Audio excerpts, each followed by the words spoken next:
Hi, I'm Yves Jacquier, and you are listening to the Tomorrow with Rovio podcast.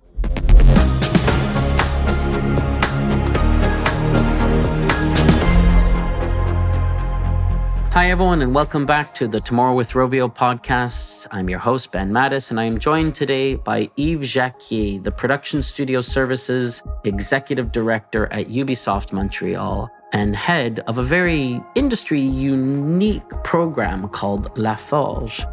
The La Forge program at Ubisoft is a group that is the bridge between the academics and research institutions who are doing cutting-edge work on AI and ML and machine learning, and the production teams who are making the games that need to, adopt these new breakthroughs and these new tools.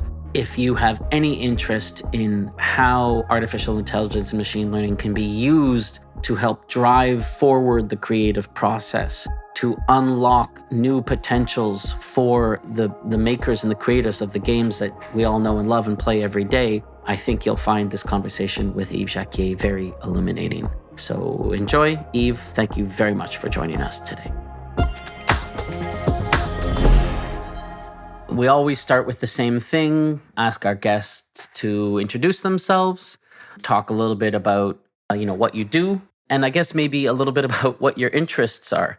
Obviously, some of your interests probably directly overlap with what you do in your career, but I'm just interested in getting a little bit more to know about, kind of you and your path, and I guess sort of how that path might have influenced you to focus on what you're focusing on in your career. Hi, Ben. So first, thank you for giving me the opportunity to contribute to the podcast. I had a chance to listen to a couple of them, and I think it's a great initiative. It's very inspiring. Oh, I'm glad you like it. That's fun. Yeah, I'm having a blast doing it. Really, these are these podcast episodes, recording them, researching them, talking to people like you. It's a high point in my week, so I'm having a lot of fun doing it. Yeah, but now the pressure's on me, right? Yes, indeed. Be smart. So I'd say that I have a pretty generalist profile. Okay. I started in France working in electronics and signal processing. Okay. Then turned to a PhD in particle physics, actually. Oh, geez, okay. I had a chance to participate. I don't know if you heard about that, the Atlas experiment at CERN. I was focusing on what's called the liquid argon calorimeter readout chain. It's been a while. Yeah, sure. I like reading before bedtime. I familiarize myself with all of that just as something to help me fall asleep at night. No, I mean, I definitely know of CERN, and probably that's about it. Everything else you just mentioned is Greek to me, but it sounds fascinating.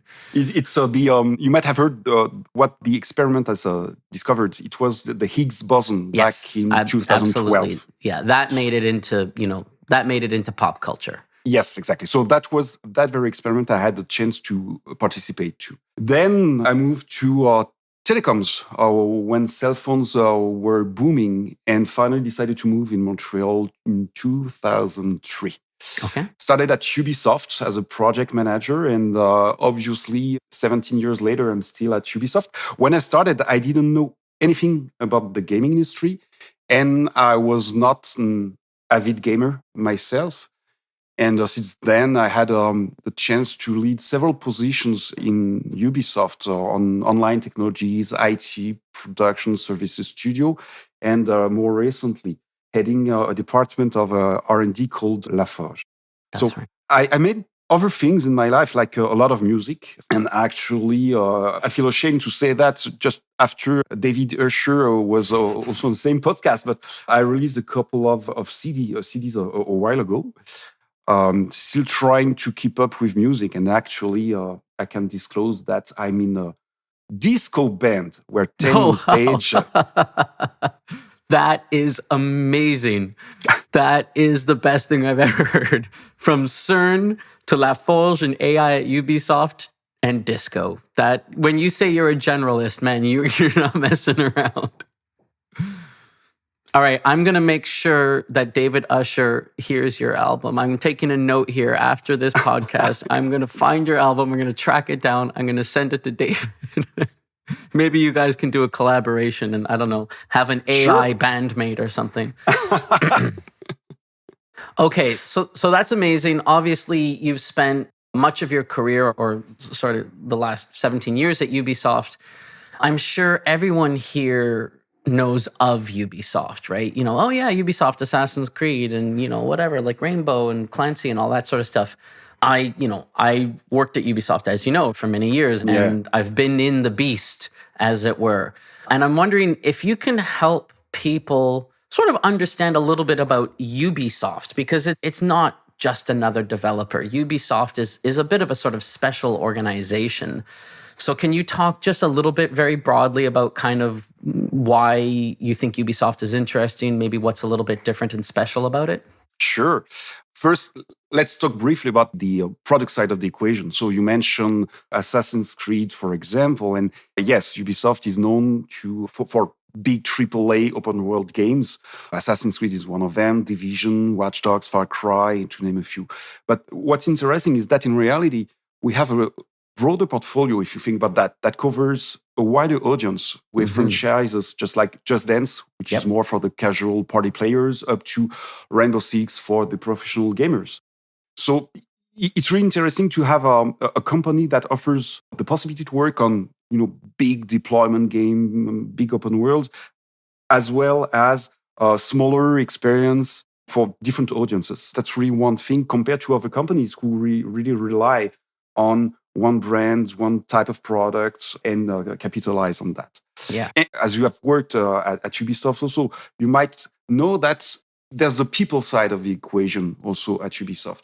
It really feels, although we're big, we're in many countries, and we have something like 40 studios, and it's changing all the time, so unsure of the real number. Anyways, it's people as a community. It's always people over processes. Well, I guess you know what I mean. It really translates in entrepreneurship mindset and really a come-as-you-are attitude. So by saying this, I do realize that my very atypical profile for the gaming industry is a very typical Ubisoft story, actually. Right. Yeah, no, I mean, you're absolutely right that, when I was at UB and probably before and certainly after, it was definitely a home to people with atypical profiles. And I guess you've sort of touched upon it just a little bit, and we'll get into it, much more deeply in a few minutes when we talk about kind of production services and that kind of thing. But when you think about a single publisher that needs to be world-class in terms of first-person shooters, world-class in terms of open-world action-adventure, world-class in terms of free-to-play monetization, world-class in terms of, casual kids games, et cetera, and who historically has invested a ton of resources and time and energy into tool development, into tooling, and into kind of building at least part of their own stack. You can see how, in terms of what Ubisoft needs, it's huge, right? And not just huge in terms of headcount, but huge in terms of a diversity of experiences. Quite frankly, it's almost hard to imagine someone with a passion and an excitement for technology and entertainment who couldn't find an opportunity somewhere at Ubisoft because of how wide-ranging that organization is and how many different initiatives and different studios it has. You're totally right. And on top of that, this entrepreneurship mindset, it's really something that people encourage. So if you feel that you want to create something that does not exist at Ubisoft, people will let you try things. And also that, I think it's really unique. I remember when I first, and we'll talk about that later probably, but the first time I talked about La Forge and working with universities. I talked about that to the execs at Ubisoft, from the studio, from the headquarters. And the idea was really, hey, why shouldn't we start to publish on technologies that will be on game in 3 years from now? And in an industry that's pretty much secretive most of the time, people let me try it, and they trusted me. So that's really the kind of story that happens at Ubisoft all the time. Okay. Well, let's talk about production services again, because lots of devs don't have production services, right? So what is production services at Ubisoft? And then let's talk about La Forge. And please help us understand the mandate, what you guys are trying to achieve, and then we'll dive deeper into, some of the specific achievements and specific areas of interest of La Forge in follow-up questions. Yeah, sure. So, in a nutshell, the production services studios are teams that contribute to many production at the same time. Right. So, for example, in Montreal, we have Alice, that is a department to capture and deliver data like motion capture, voices, photogrammetry. They deliver that to all productions.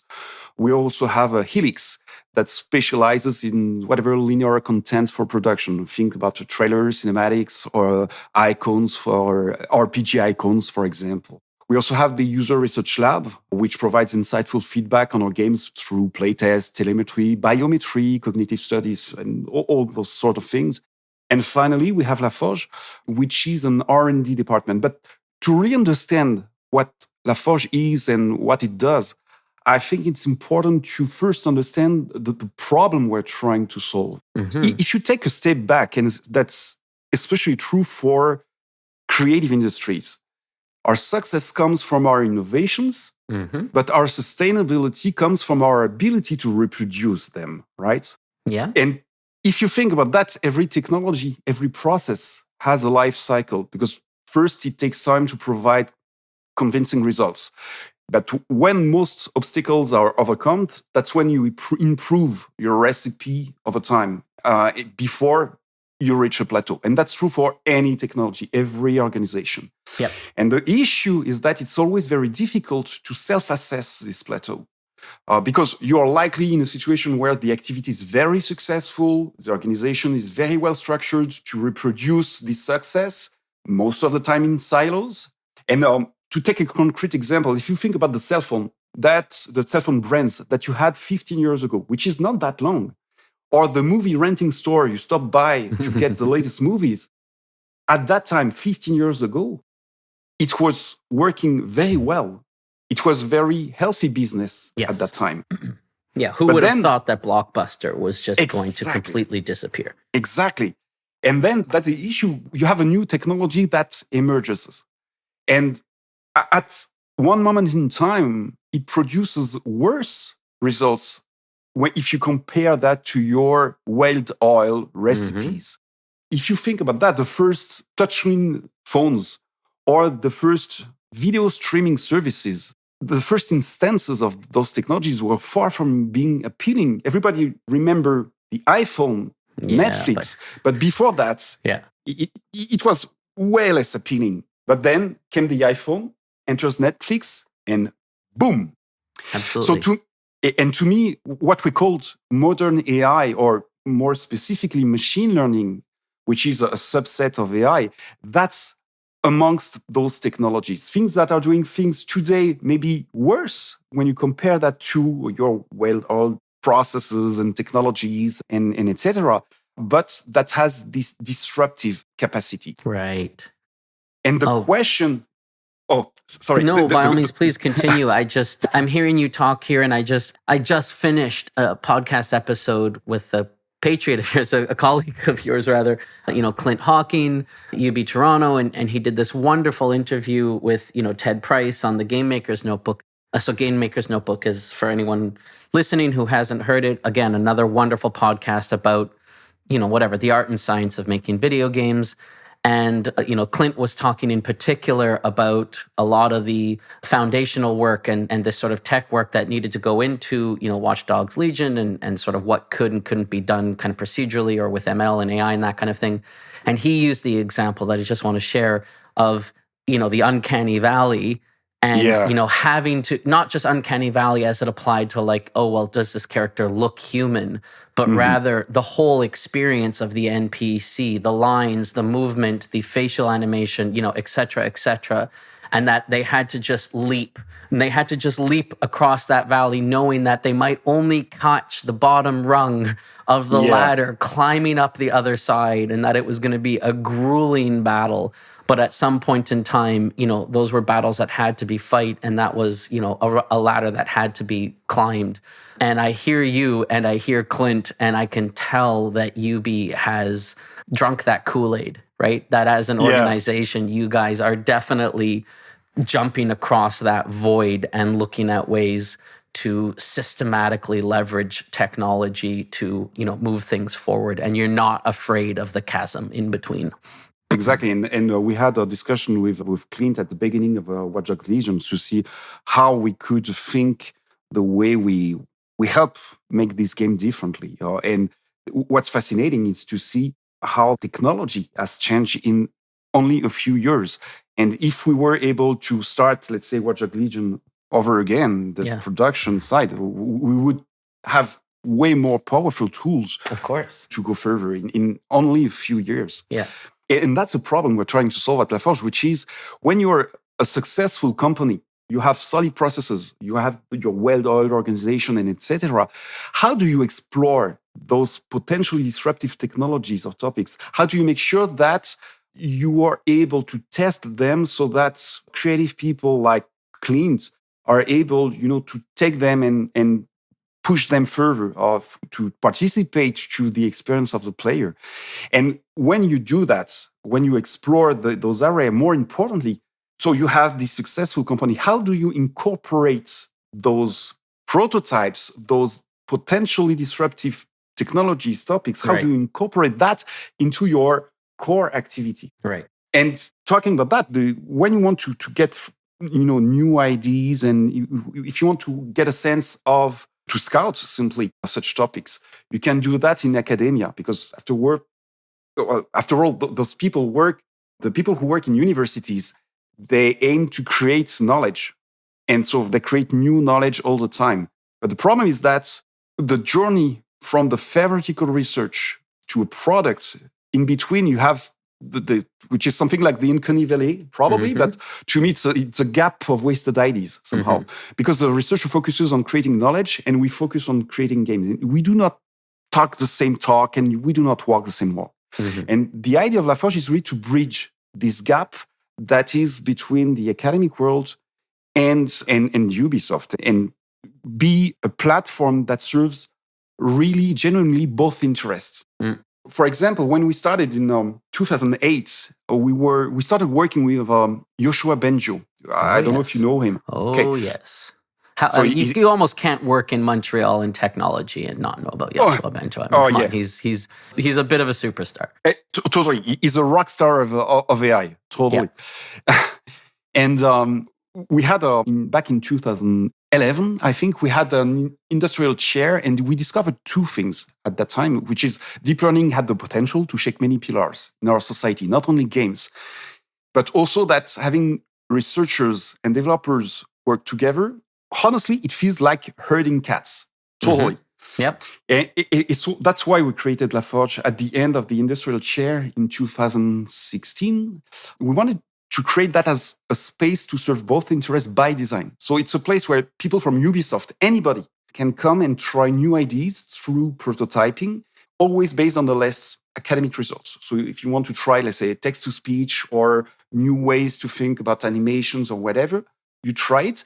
And the other way around, the academic researchers, or students, PhDs, they can experiment at LaForge, and we give them access to everything. Yeah, exactly. Absolutely everything, just like our employees do. Yeah. The data, the expert technologies. And that's really to get this space of common objectives and common vocabulary. So, I mean, LaForge has been around now for, you said, since 2016? So yeah, I guess 5 years. 5 years? Yes. I have an old friend, I think, who you work closely with, Olivier Pomarez. Yes. Hi, Pom. Hope you're doing well. And so in those 5 years, you've probably had some standout learnings. Obviously some of them are about, ways that sort of academia and, whatever game productions can work together. You've talked a little bit about that. You've probably, had some learnings about maybe the types of problems that are more easily solved by this kind of collaboration, or maybe the types of problems that are more easily solved by the application of ML and AI. So, I mean, obviously, there's some stuff you can't talk about, but is there anything there that you can share in terms of, really interesting learnings over the last 5 years? Sure. Let's take a step back just so that we're sure everybody's on the same page. We Please. talk about AI versus machine learning. So the traditional approach of programming and AI uses a lot of rules and decision trees. It's the approach of if this, then do that. Yes. Conversely, machine learning relies on data to serve as examples to generalize. It's more the do something with this input based on all the data you saw previously. Yes. That's this kind of approach. So when you compare both methods, it means that machine learning offers way more scalability in terms of system, but also less control because it always relies on probabilities and not rules. That's right. So the first thing that we learn is that it's not a disruptive technology. It's a disruptive way to think how we work, how we interact with machines. Because approaching that on a pure technical lens, it's like missing what smartphones changed to cell phone users. We barely have phone calls on our smartphones, right? Unless we have AirPods in or something like that. I literally, I hate holding a phone up to my ear now. Like it just drives me crazy. So yes, I agree exactly what you're saying there. So that was for us the first learning. Don't make it a technical topic. It has to be a feature discussion and from the bottom up, and everything that comes with it. And do that as soon as possible. Bring in people around the table from very different profiles and opinions. Okay. The second thing is that there is no topic or craft that machine learning is not shaking very profoundly. I mean, it's for all craft. Great. For us, AI is often, in the industry, it's often a synonym for NPC. And when we're talking about, AI, people think that, okay, we are going to change the way NPCs or avatars will behave in games. It's way more than that because there are plenty of opportunities to be found, even in project management, HR, tooling, texturing, animation, and etc. Every aspect of what we're doing. Basically, any craft that deals with data, even remotely, will profoundly change and is profoundly changing. And finally, I would say that we also discovered that it's now relatively easy to come up with a mind-blowing prototype. And if you follow what's happening in startups, and there's not a single week and sometimes not a single day where you have this new company communicating on YouTube or elsewhere that have mind-blowing features that will change everything. The issue is that when you do that, doing that is somehow relatively easy. It's easy to have this mind-blowing prototype and get a lot of wow effects. But to transform that prototype into something that's really relevant and really useful, there's a lot more effort. We're only scratching the surface when we show our prototypes. It requires also a lot of energy to lead the change, changing the way we work, making sure that we're not, we're pushing the envelope on how we can use those new, not technologies, those new features, those new capabilities. It's like making sure that when we create the iPhone, when we create smartphones, people understand that it's not only to get phone calls. And That's how right. do you change that? That's really the idea. So to me, what we learned after 5 years is that we probably just tackled the easiest problems so far. Yeah. It makes me think of the 80-20 rule. It sounds like these features that feel so incredible are probably 20% of the work. And then to get that last 20% to kind of go into a production scale feature set, even if, the end result is not significantly more spectacular, but it's stable, it's repeatable, it's easy to use, it's well integrated, it's affordable, all of those nagging problems is probably at least 80% of the work. Totally. But on top of that, you need also to reinvent many different things. Like, let's say, think about text to speech.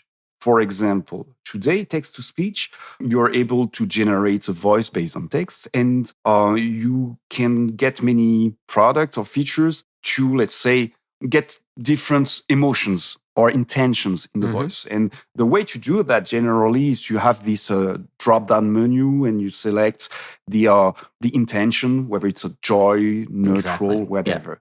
But is it the kind of interface that's really opening new doors in terms of how we interact and how we leverage AI to create new things? When I worked with actors, for example, they're able to convey a lot of subtle emotions. How do we approach that? What is a kind of UI, of interface, of parameters that you give in the hands of creators so that we can really push the envelope beyond creating more lines with, 3 or 5 basic emotions? Yeah. And that's the part where we're only scratching the surface. So far, we have improved many ingredients. Now it's time to reinvent the recipe. Okay. So I love the fact that you said that AI and ML is potentially disrupting all disciplines. So the question that I wrote here, and I'd love to kind of play through this with you, is once upon a time, like let's go back into when I was at Ubisoft, right? If creative director said, okay, this scene isn't working, we need a young girl here, 12 years old and whatever, wearing a backpack.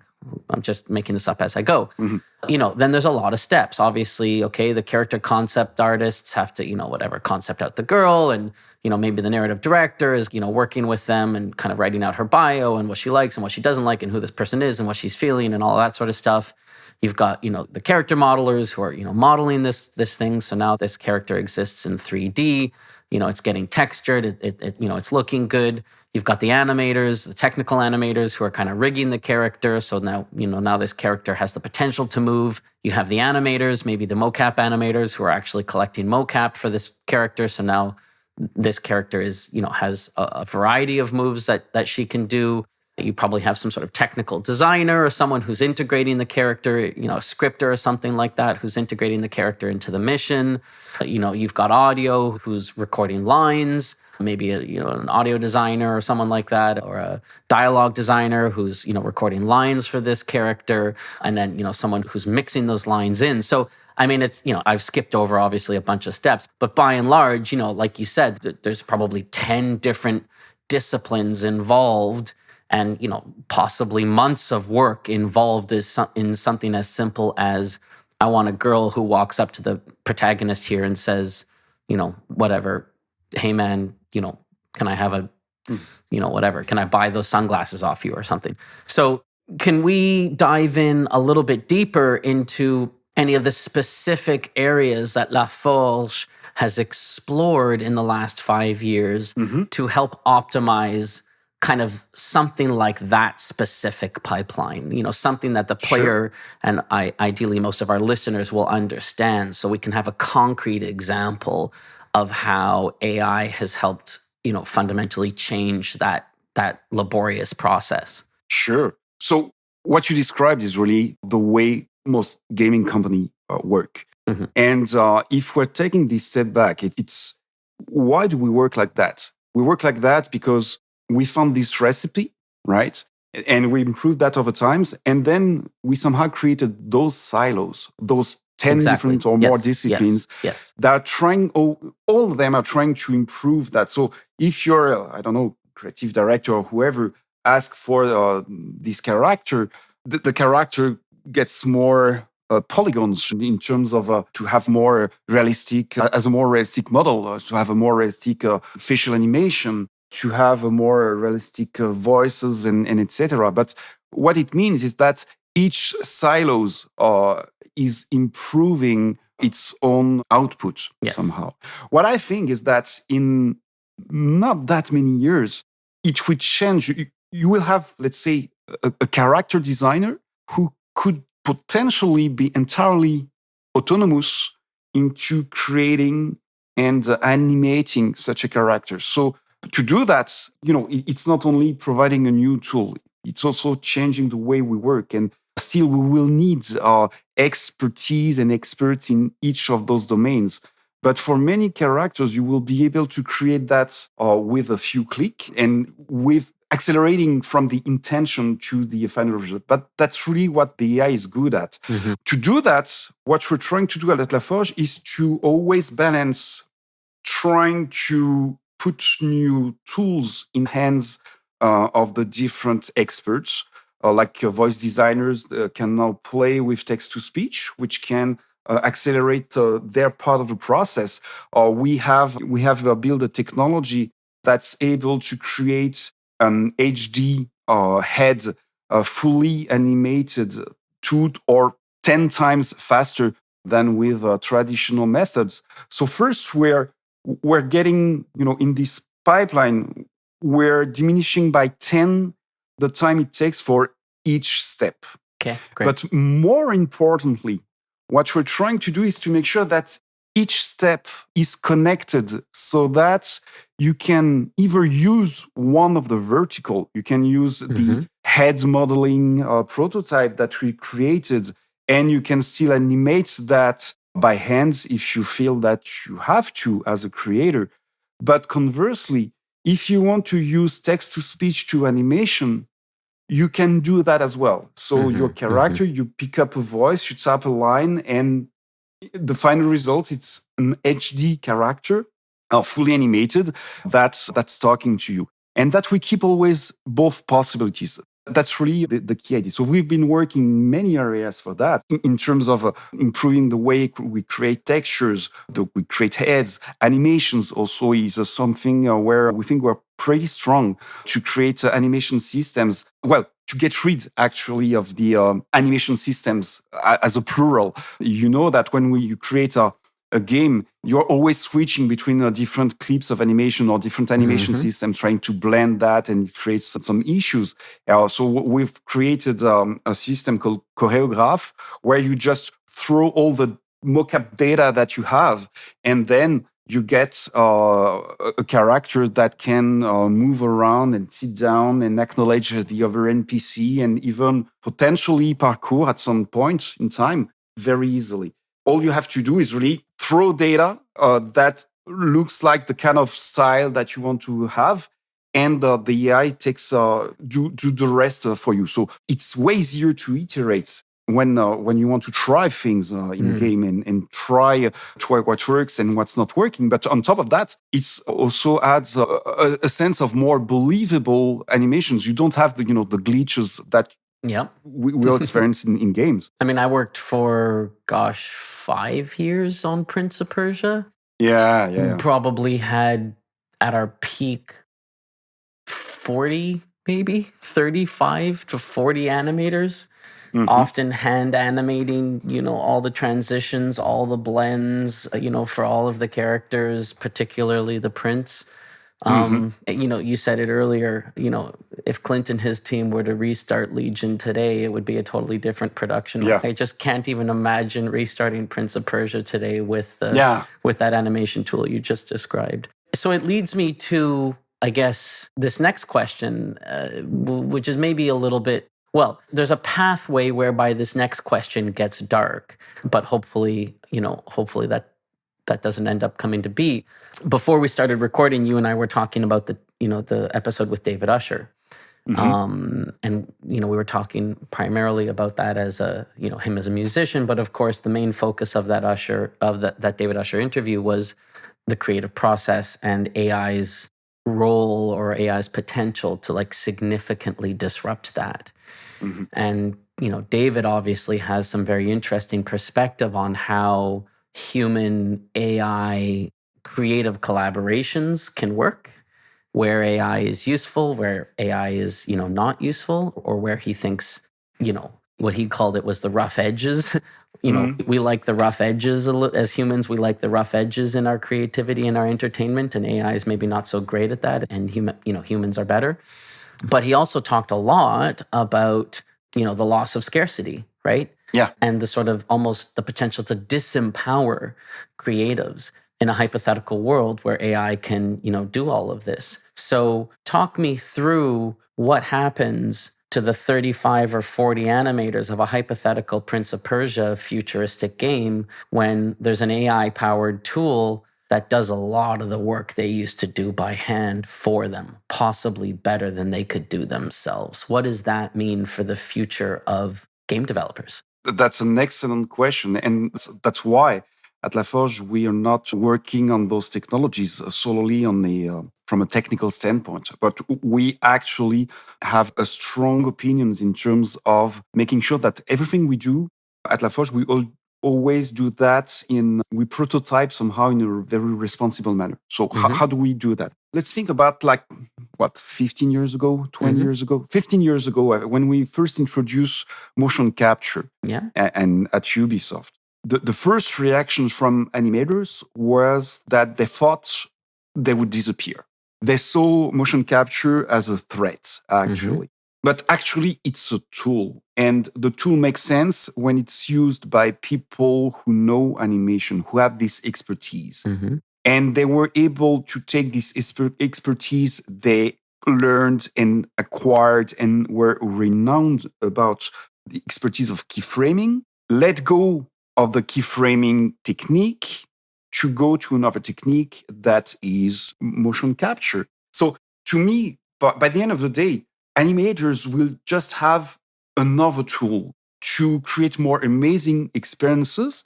But it doesn't mean that the other tools won't be relevant. It means that some tools will accelerate their work so that they can focus on more interesting and put a lot of love in some specific animations. Or conversely, it can open new doors to create new navigation systems, for example. But they will decide. Yeah. All right. I think I thought that's what you were going to say, and I'm glad you said it, and I buy it. I am not an AI doomsdayist who thinks that it's going to be, the end of creativity and the end of, human employment as we know it. I agree with you. It's another tool, and I think what it'll lead to is just an overall increase in quality across the gaming experiences. So it seems to me so you talk about how all departments can use AI, the potential is there across almost every discipline. But it does seem like there are some areas where AI is a bit of a more natural fit. Like obviously, I think, tech and coding probably kind of gets it really well. People on the more technical crafts like animation, like we were talking about earlier, or audio probably get it pretty well. I mean, what about whatever design or level design? I mean, what about disciplines that typically are more firmly in the sort of creative domain, maybe a little bit less, technical or implementation or execution sort of focused? Do you have any interesting stories there about kind of particular sort of breakthroughs in new ways that designers or level designers are working because of AI? Yes, totally. I think that it's starting, right? The thing is that it will really be fully visible when we find ways to accept losing control on some aspect of the design, or where it makes sense to lose control, to create new interactive experience. Like think about systemic designs, for example, things like that. I think of two examples that can really open new doors. GPT-3 is a technology from OpenAI, and I think we discussed that also with David. Yes. It's able to write full text based on very simple inputs, such as, let's say, an overall meaning and an example in terms of style. And it's able to write meaningful text. So imagine that using such technologies, you're able to add a lot more diversity, let's say, in dialogues, or you can even have real-time dialogues happening instead of trying to bake them up front. So when you're doing that, you might get, in terms of design, you have the possibility to create fully interactive characters with a lot of systemic elements into that, simply because you don't need to have the text being prepared and recorded, etc. Just a few inputs, a few examples of style. It's open up new examples. So that's the kind of thing that we're trying to see, and how we can use that to, by the end of the day, make sense. We're playing with this kind of concept. Another one, which we have dug into quite a lot, it's called reinforcement learning. So And I think it's going to be the next horizon for design, reinforcement learning. It's a very specific branch of machine learning where instead of training an agent with data and with a lot of example, you train the agents with a set of objectives, rewards, and punishments in the simulation. You train that over again. So at some point, you are able to shape a desired behavior. So the Right. potential is huge because not only does it change how we define behaviors or interaction, it also allows to reinvent how systems can interact in a fully systematic way that way.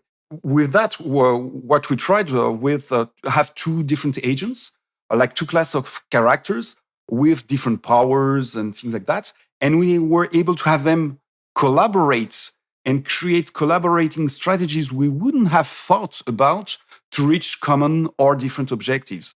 So really, we had some interesting gameplay emerge from simply having different class of characters collaborating. That's the kind of thing that we're Wow. going to see more and more in terms of design. But once again, you need to be fully comfortable with the fact that you're losing some sort of control. I mean, you are describing being a parent. Designers as digital parents. Exactly. It's exactly that.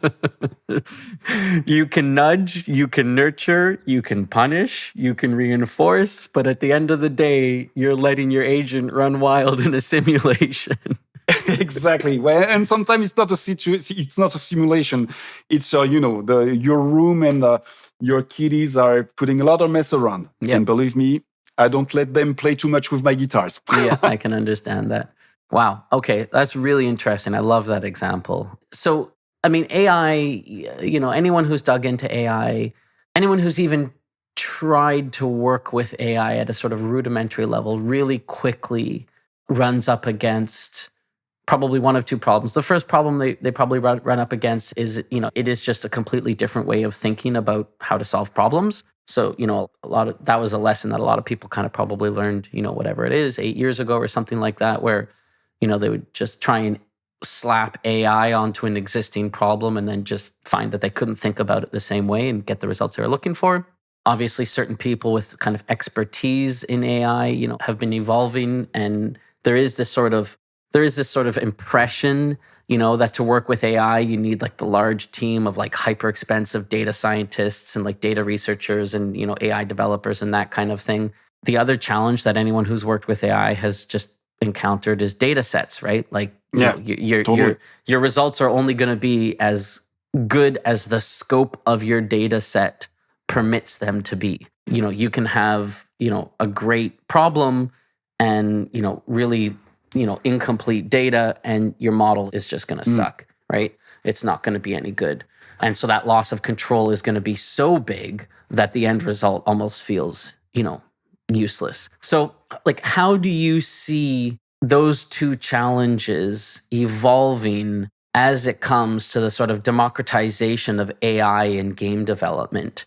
Are we going to see small teams, small indie developers without access to, Lafarge or large data sets still benefiting from the kinds of power and the kinds of opportunities that we've been discussing for the last, 45 minutes? I see different types of situation, obviously. The first, if we talk about the final users, so people will have more and more access to such tools. I don't know if you saw the latest version of Photoshop, for example, and it contains some very advanced AI features to change the sky in a picture, for example, or apply style, or even change the edge of a person.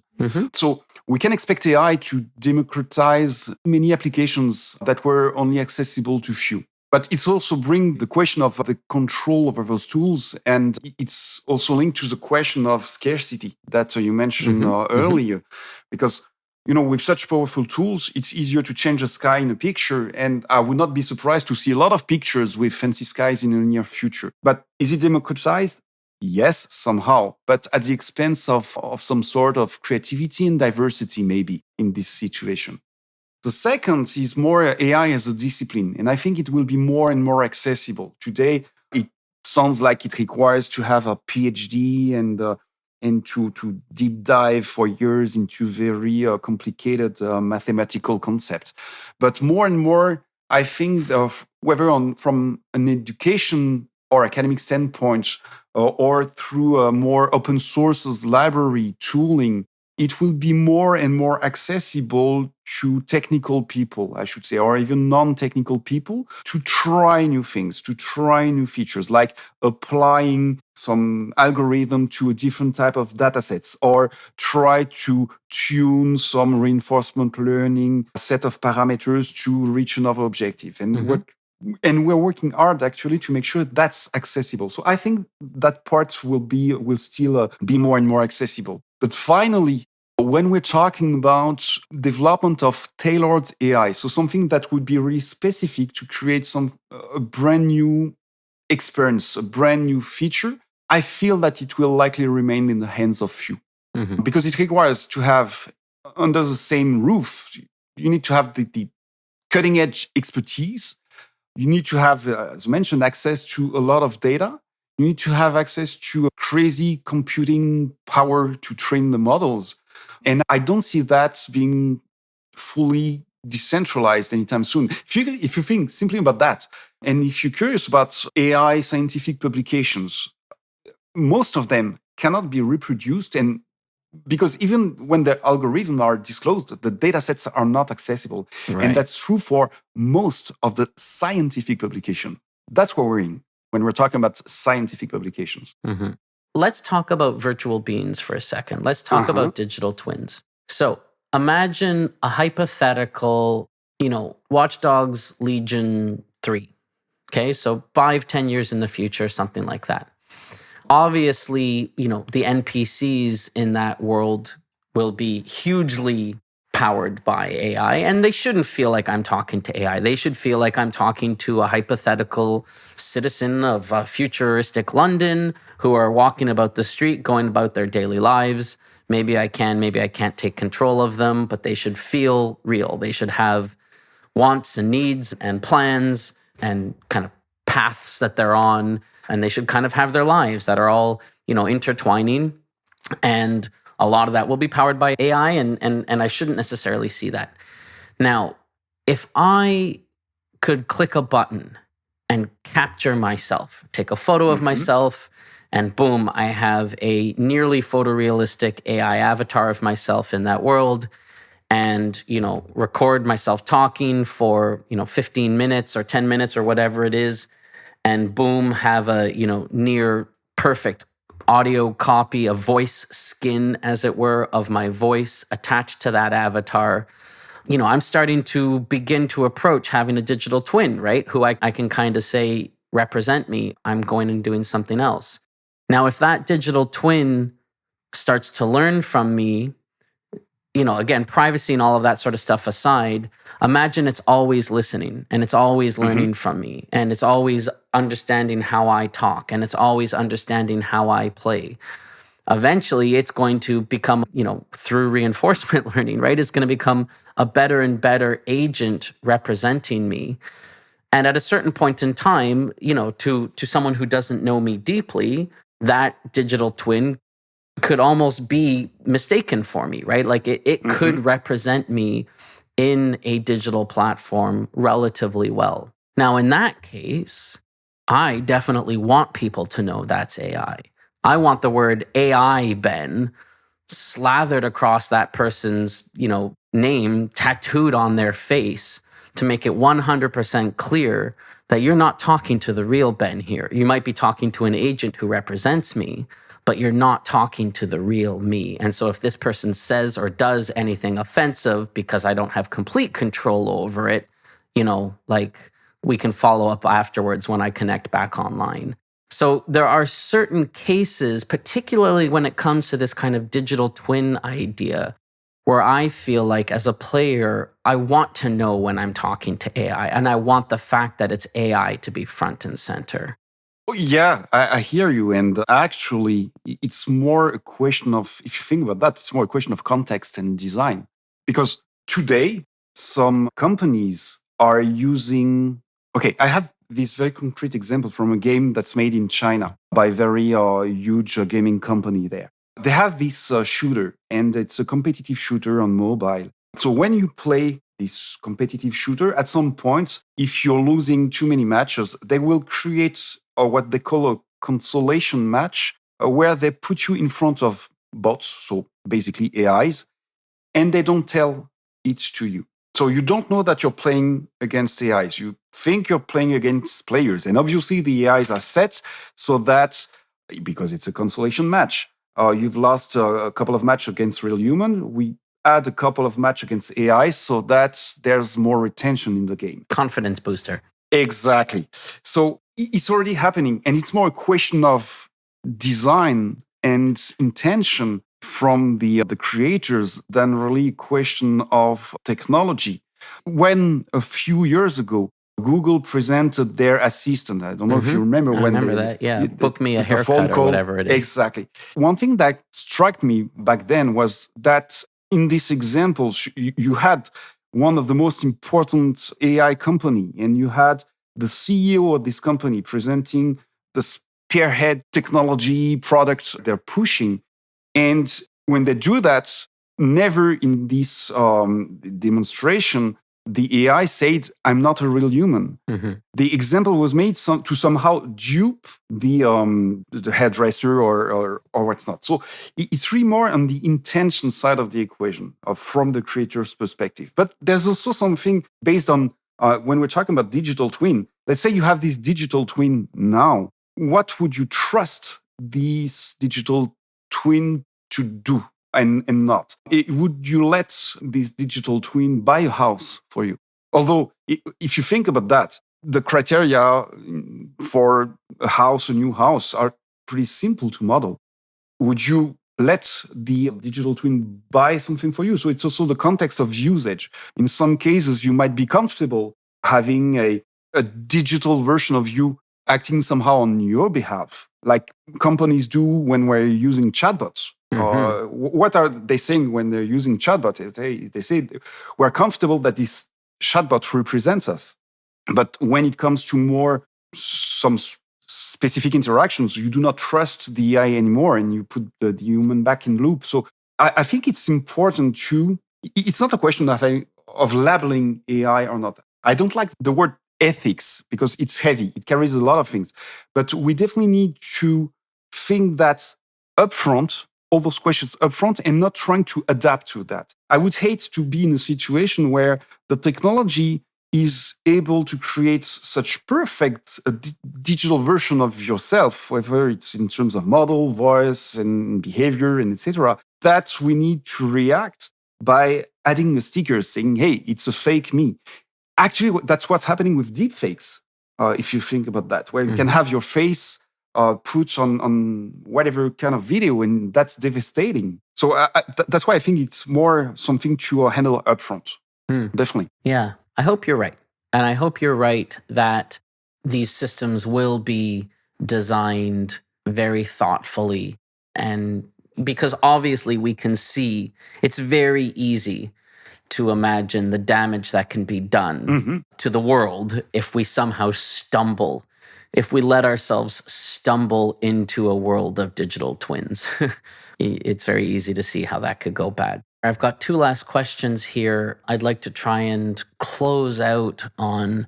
So one is, I guess, a little bit about today, and one is about, 5 years from today. So looking at today, just one or two, what are some sticky challenges in game production that AI currently can't solve? Like, what's an example of something, maybe that you guys tried to fix with AI that you failed, and that, you think in a few years with better data, better models, better changes in the stack or the pipeline, or just sort of general education amongst the developers, sort of being able to let go a little bit more, as it were, that we might be in a better position to try and fix using AI or ML? Yeah, sure. The kind of thing which is difficult today is referring to the uncanny valley. It's that some areas are more advanced, like animation, modeling.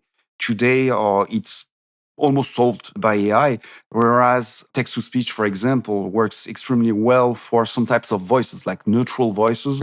You cannot hear a difference. But when it comes to trying to add more variety in terms of emotion, intention, that's where AI breaks, basically, for the moment. But in 5 years from now, I think that what we will see is more integrated systems. So in other words, each ingredient like text-to-speech will have a way better quality with a wider range of emotion and subtlety, for example, but also different ways to interact with those systems. Referring to the text-to-speech once again, today it's really pretty much like, hey, one of the 5 basic emotions and that's it. But when in 5 years, what I see is that when you want to create such a character, you will have access to other type of interfaces that we need to think of. And the consequence of that is that it means tools that will be easier to use for game creators, but probably also for user-generated content. Yes. So what I mean is that today it's still accelerating crafts and discipline. That's really the key of it. And in 5 years, that's when we're going to see, real new experiences, whether it's from the game creator's perspective or the gamer's perspective. Very cool. Yeah, well, I mean, you just answered 1 and 2 in both of my closing questions in one. So that was a wonderful closing sentiment, I think. Yves, anything you thought we were going to touch upon that we didn't? Any areas you were hoping to explore on this podcast that we didn't get a chance to dive into? Not really. I mean, what I like about video game and such topic is that gaming industry is always about colliding art, design, and technology, and what's happening is just has been exciting for the last 20 years, and I hope it's going to be as exciting for the next 20 years. I'm sure about that. And front-forwarding that is fantastic experience. It's been a wonderful ride. I've been in the gaming industry now for about 20 years. It's been a wonderful 20 years. I'm looking forward to the next 20. Yeah. It's certainly a very exciting place to work. There's never a boring day. Well, Yves, again, thank you very, very much. Thanks for sharing insight into Ubisoft, the scale and scope of that huge, wonderful, chaotic machine, the production services department, La Forge, your thoughts about AI, how it can support game development, how it can support gamers. It's been a wonderful conversation. I got out of it exactly what I was looking for. So thank you for your time. Thank you for sharing your insight. I really appreciate it. Thank you very much, Ben. All right. Talk to you soon. And as we wrap up yet another episode of the podcast, I want to take the time to thank Yves for joining me. Obviously, I am biased. I spent many years at Ubisoft. I am still a big fan of Ubisoft and everything that they do. So hopefully that bias didn't shine through too clearly in this conversation. But I do genuinely think that the work that Yves and his team is doing at La Forge is unique inside the industry and something that is really worthy of attention. This role of trying to create a bridge between academia and production and creating really interesting state-of-the-art tools that are used by the production teams to help improve the quality of the games that we play is one that I think is very, very important. And I hope that you enjoyed this conversation with Yves and that it opened your eyes a little bit to some of the really innovative new ways that AI is changing how we make games for now and tomorrow and into the future. If you enjoyed this conversation, please don't hesitate to subscribe to the podcast, recommend it to your friends. We really enjoy getting feedback from you all, letting us know what episodes you like the best, what subjects and guests you found the most enlightening. It's why we do it. So please don't hesitate to reach out. It means the world to us. With that, have a wonderful evening, and we'll talk to you again very soon.